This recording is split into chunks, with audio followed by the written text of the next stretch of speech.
Okay, so option strategies come in different shapes and sizes, and from simple to complex, but they're all created just from the two building blocks: call options and put options. And so when insider information is circulated, the market, it shows up in the options market before anywhere else, long before it shows up anywhere. However, you're not required to use options to profit from it. If it appears the news is good, you could just buy the shares. And if it looks bad, you could just short the shares. Using shares, though, they have drawbacks. Like the first one is they're expensive, so you need a lot of money or margin to take a position. Second, there's a tremendous amount of risk if the stock price moves the opposite direction for any reason whatsoever. So options give you the best of both worlds. For very little money, you can take a bullish or bearish position. Secondly, they greatly limit the amount you can lose. And these are the main reasons, unusual options activity shows up in the options market. Smart money knows it's a much better place to capitalize on the information. And there's also added benefits. However, because the options market is not as widely used, it makes it an easier place for the insiders to hide. If the insiders bought the shares, the price would rise before the announcement. With purchasing options, they can continue to load up on positions without affecting the stock price too much and without tipping the information off to the majority of the crowd. So, that's why I use options, because for usual options activities, while we occasionally can buy shares of stocks, we should mostly be buying calls and puts, or using vertical spreads and diagonal spreads, which I'll cover later. So no matter what strategy you use, you must understand calls and puts. They're the essential building blocks from which all other strategies are created in the options world. So first I'm going to talk about the long call, and this is probably the simplest and the most common of all option strategies. It's just to purchase a long call. Especially for those who illegally trade on insider information. So in stock market lingo, if you buy an asset, you're long the asset. So buying a call option makes you long the call. If you buy a call, you have the right but not the obligation to buy shares of stocks for a fixed price over a given time. Because remember, one option controls 100 shares of the stock.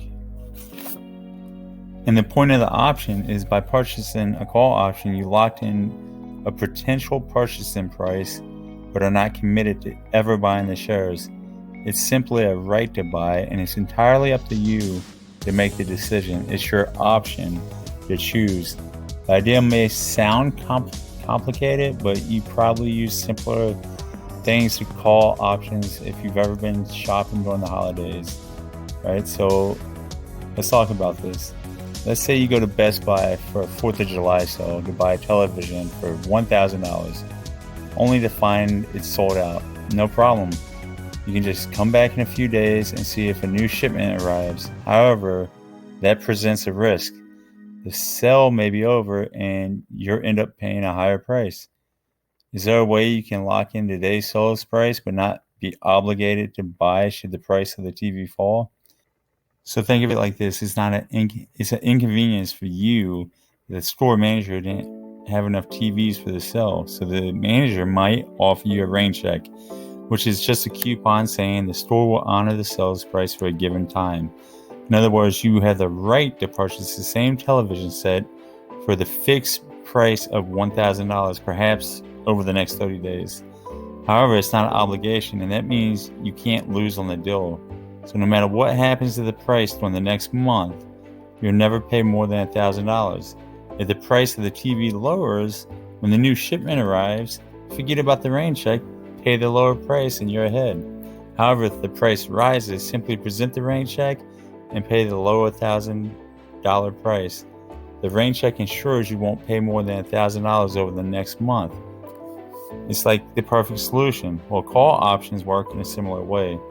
Not all stocks have listed options, but if they do, it's called an optionable stock, right? Almost every popular stock you can think of will have options. If stocks isn't optionable today, it could be optionable tomorrow. if news is happening that creates enough demand for it. So options quotes are listed in a grid, which is called the options chain. And if you have an options broker like Thinkorswim or any of those, you type in the ticker you want in the quote box and you'll see the current prices, right? So in this example, we'll use IBM, right? So if you look at the chart, you'll see an array with various expiration dates across the top and different strike prices running up and down. As you'll learn, each strike price and expiration creates a different set of risks and rewards. It's up to each trader to determine which one's the best, right? And I'll discuss this more in detail once we get into strategies, right? Depending on the expiration date, the strike, and strategy, you can select that rain check you like to own. So generally, like each option contract controls 100 shares of that stock, which means if you exercise your call, you buy the 100 shares of the underlying stock. So if you purchase 2 contracts, you control 200 shares, and so on and so on. However, as markets have evolved and investors need to change, so have contract sizes. So today there's a handful of stocks that have mini contracts, which only control 10 shares. And if these smaller contract gains popularity, they'll eventually be offered on other optionable stocks, right? Regardless of the number of the shares you control, the mechanics are the same.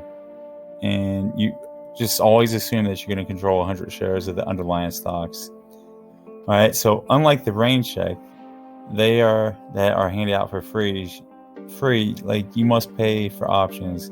So let's look at this IBM example, right? If you look at the table, IBM April $150 calls is trading for $8. So the $8 price is called the premium. However, it is the price per share, and because each contract controls 100 shares, you must multiply it by 100, which means you pay a total of $800 plus a few bucks for commission. So the IBM April 150 calls give the buyers the right, not the obligation, to buy 100 shares of IBM for the fixed $150 price at any time between today and the expiration in April. The fixed price of $150 is called the strike price, as that's the price where the deal was struck. It serves the same purpose as the $1,000 price written on the rain check and the Best Buy television example I gave you. So if you wish to buy shares of IBM, your purchasing price is already locked in at $150 throughout the expiration date in April, because your purchase price remains locked in. Call options make money when the underlying stock rises. Buying calls is therefore a bullish strategy. Remember, you're not required to ever buy the shares though, even if you're trying to collect a profit. It's a right, not an obligation. If you choose to use your call options to buy the shares, just give your broker the instructions, which is called exercising, and it's pretty easy to do. Just click a few buttons on your broker platform, and the next day you own 100 shares, and your account will be debited for $150 per share, or $15,000, no matter how high the actual share of IBM may be trading, because the strike price is the price you paid upon exercise. It's also called the exercise price. If you hear the term strike price or exercise price, they mean the same thing, and sometimes people flip back and forth between the two terms. Once you understand the basic of call options, you'll see that holding a call option is similar to holding that rain check. The difference is the rain checks are handed out for free, but call options you must purchase the premium. So let's talk about the total contract value. Once you know that each contract controls 100 shares of the stocks, you can easily figure out the total contract value, which is just the amount of dollars the contract controls. If you own one IBM $150 call that controls 100 shares, the total contract is 100 shares at $150 per share, or $15,000. In other words, if you exercise the contract, you pay $15,000 to receive 100 shares of IBM. Because of this, the total contract value is also called the exercise value, as it represents the total dollars you pay to exercise the option. And even though most traders never exercise their options, the total contract value is an important concept, as it shows you Let's say the amount you're not spending to control shares of the stocks.